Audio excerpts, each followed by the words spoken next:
Olá pessoal, meus amigos e minhas amigas. Eu estou verdadeiramente preocupado com a situação do Brasil. O Brasil, será que o Brasil tem jeito? Há pouco tempo atrás, quando Joaquim Barbosa era o ministro do Supremo Tribunal Federal, houve neste país uma sensação de que o Brasil iria consertar. Joaquim se tornou um popstar. E o que o Joaquim fez? Joaquim fez uma coisa muito simples.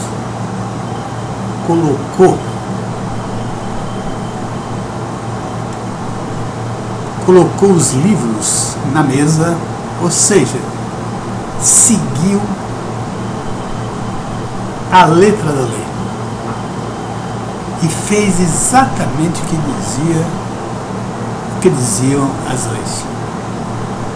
Joaquim se tornou um herói, um superstar. E o Brasil se encheu de esperança que daquele em diante o Brasil ia ter lei. Mas lei do engano, porque logo depois a gente começa a ver a pressão que o Joaquim Barbosa estava sofrendo dos seus próprios colegas dentro do próprio Ministério e do governo, principalmente o governo Lula pessoalmente pressionou Joaquim Barbosa para agir de acordo com as necessidades dos mensaleiros. E Joaquim simplesmente lavou as mãos e disse: olha, eu ajo de acordo com a lei. É isso que o Brasil precisa. Essa vontade política de fazer com que o Brasil seja um país respeitado, um país que tenha leis e que elas sejam cumpridas, como um país normal qualquer, um país civilizado qualquer. Agora nós percebemos que Joaquim foi pressionado para sair do Ministério. Inclusive não só da presidência, porque ele tinha um prazo realmente, mas sair do Ministério. O Joaquim teve que abandonar o Ministério da Justiça. E o que nós vimos é que o Ministério da Justiça, a Suprema Corte, estava sendo colocado pessoas, reconhecidamente pessoas partidárias. Um dos ministros, o Barroso, fez um discurso declarando ou mostrando a sua admiração por um dos mensaleiros, Zé Genuíno. Se pode, um ministro do Supremo Tribunal Federal tem para julgar, tem nas suas mãos, de acordo com tudo que aconteceu, um bandido, né? Um bandido que desviou dinheiro público com o objetivo de poder e do bolso pessoal, e um ministro chamado para participar do Supremo tem a responsabilidade de julgar pessoas. A primeira coisa que ele faz é um discurso de admiração pelo futuro preso político. E por aí vai. Hoje ninguém tem mais esperança que aconteça alguma coisa. E eu queria chamar a atenção em uma coisa só para a gente ver como é que está a situação no Brasil e se a gente pode ter alguma esperança. Acho que não tem esperança. O Brasil não é um país legal. Nós temos aí um ex-presidente que é um fora da lei. Nem sequer indiciado foi. E se você que é a favor do Lula e que é um fã do Lula, um fanático pelo Lula, estiver pensando que eu sou contra o Lula por algum motivo qualquer, pessoal, não tem nada a ver com isso. Eu olho o que ele fez e olho como todo cara faz. Eu quero a justiça. Por que eu digo que o Lula é um fora da lei? Todos nós sabemos e vimos que foi televisado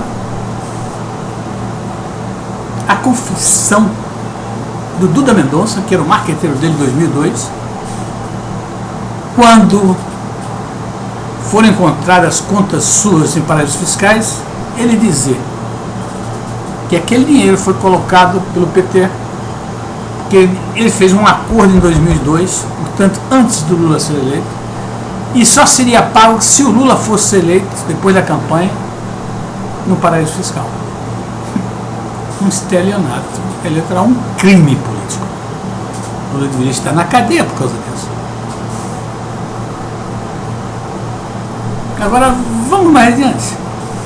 Foi o senhor Luiz Inácio Lula da Silva que indicou o Paulo Roberto da Costa, o homem que está aí denunciando todo mundo com a relação premiada.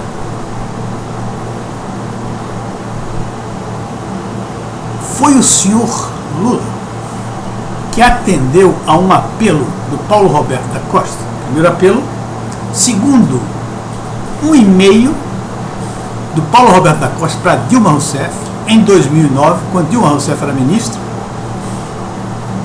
pedindo que em 2009 houvesse uma solução política para a situação que se encontrava, que o TCU estava encaminhando provas e pedindo ao Congresso para paralisar as obras da Petrobras em função do superfaturamento.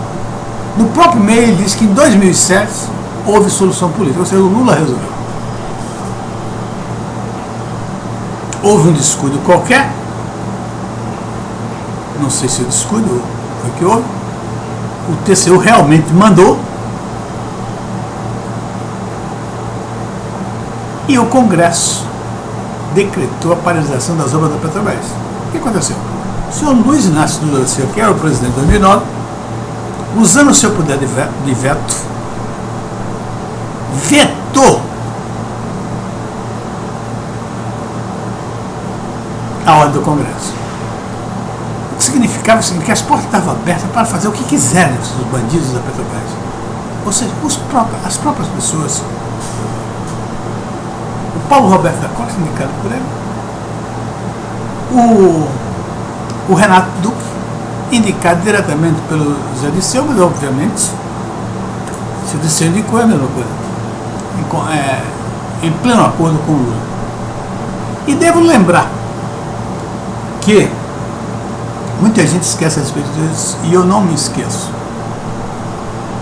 No início do governo Lula, José Disseu foi considerado um dos responsáveis pela eleição pelo acordo que ele fez de norte a sul do país, com todos e com santos e demônios, para poder eleger o Lula. No início do governo Lula, vocês devem lembrar, havia inicialmente, logo no início, havia uma dúvida quem mandava no governo, se era o Lula ou se era o José Disseu. E começou então a ser muito falado sobre isso. Ninguém sabia exatamente quem era o mandão, quem é que dirigiu o Brasil. E aí, evidentemente, José Disseu começou a dizer, olha, tudo que eu faço aqui é combinado com o senhor Lula, com o presidente da República. Eu não faço nada sem combinar. Na realidade, ali estava a semente do mensalão. Porque esse boato saiu, essa dúvida surgiu, porque era o José Disseu que estava fechando todos os acordos com a base aliada. Mas o Zé Disseu já dizia, olha, tudo que eu estou fazendo aqui é de acordo com o presidente da República. E Lula nunca negou. E deu no que deu, foi o mensalão. Portanto, Lula é um dos responsáveis pelo mensalão. Isso não resta dúvida que ele é responsável pelo mensalão.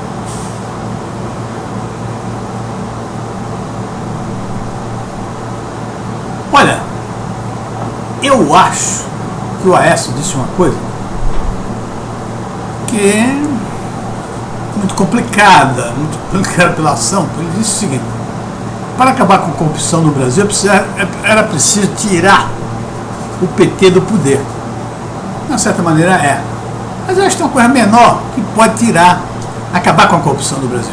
Ou pelo menos reduzi-la substancialmente. É só observar e seguir de perto as pessoas indicadas pelo Lula. Todas as pessoas indicadas pelo Lula desviaram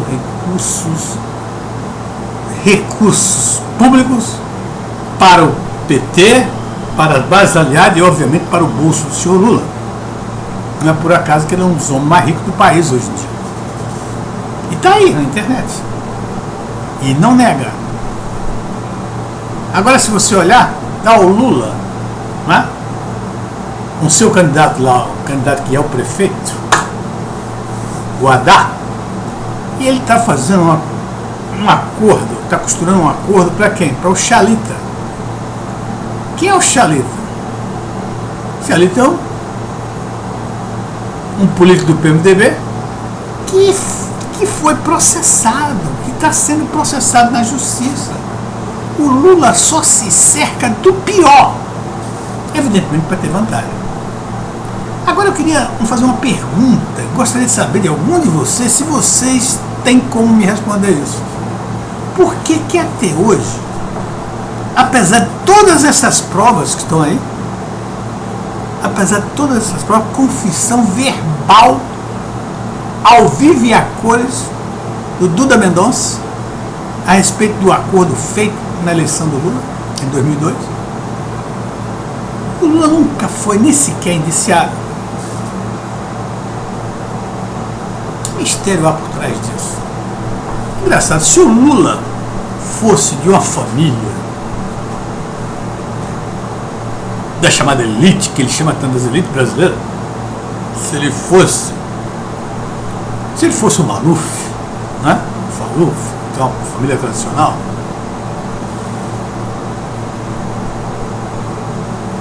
se ele realmente pertencesse a uma grande família, que tinha uma tradição, uma família rica, de possibilidades, etc., o que iria se dizer? Que o Lula não era indiciado porque era uma pessoa da elite. Lula não é da elite. Essa elite que eu estou falando. Ele é elite do poder hoje em dia. Já está aí no poder há 12 anos. Ele é um homem da elite, da nova elite desse país.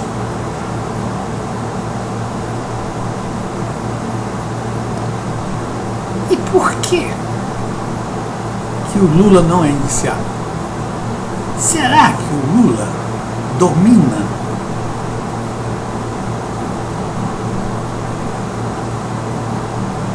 todos os cordões desses poderes no país? Se ele domina, não é por capacidade intelectual, não é por tradição de família, que ele é um rico novo. Ele, talvez, ele foi um grande observador do cenário político e ele percebeu que os políticos brasileiros viviam em função de dinheiro, de quem desse mais, a grande e esmagadora maioria. É por isso que o Lula foi buscar Sarney. É por isso que o Lula apoia o Renan Calheiros. É por isso que o Lula vai fazer campanha no Pará para o filho do Jader Barbalho. Não será esse poder de chefiar, liderar os mafiosos desse país que não lhe acontece nada? Será que alguém me daria uma resposta para isso? Porque isso me preocupa, ver meu país sendo tão avacalhado, um fora da lei como o Lula, nem sequer indiciado ele é. As provas são constantes e transparentes, estão aí. E ele nem sequer indiciado é. Ó, caros amigos, um grande abraço. Se vocês tiverem alguma resposta, eu ficaria extremamente feliz em saber o que está acontecendo nesse país. Será que o Brasil tem realmente jeito? Um grande abraço.